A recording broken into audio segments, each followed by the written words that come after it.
বর্তমান সময়ে দাঁড়িয়ে অবসাদ বিষণ্ণতা যেভাবে মানুষকে গ্রাস করছে, সেই দুঃখ কষ্টের মধ্যে কিন্তু এক রাশ শান্তি এনে দেয় বই। এবং সেই বইয়ের সঙ্গে এই মুহূর্তে রয়েছেন মনোবিদ অনুত্তমা বন্দ্যোপাধ্যায়। শুনে নেব তিনি কি বলছেন। ঠোর যে বইটি প্রকাশ পেয়েছে সেটির মধ্যে অনেক মনস্তাত্ত্বিক দিকও রয়েছে, অনুস্বর। কিন্তু আমার যেহেতু অনেক কবিতার বইও রয়েছে, বাংলা কবিতার বই, আমার প্রত্যেক বছর এটা দেখে খুব আনন্দ হয় যে এত মানুষ বাংলা কবিতা পড়েন এবং বিভিন্ন প্রজন্ম নির্বিশেষে। সুতরাং বই পড়ার সংখ্যা কমে গেছে, মানুষ আর বই পড়েন না, আমি একেবারেই এতে বিশ্বাস করি না।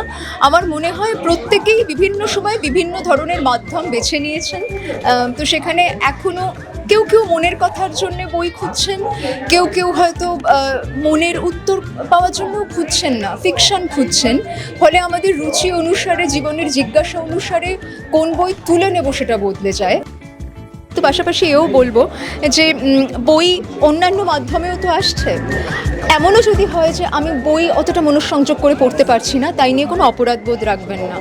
ভালো লেখার কাছে পৌঁছানোর মাধ্যম যাই হোক, আপনি ভালো লেখার কাছে পৌঁছচ্ছেন, তো এটাই বড় কথা।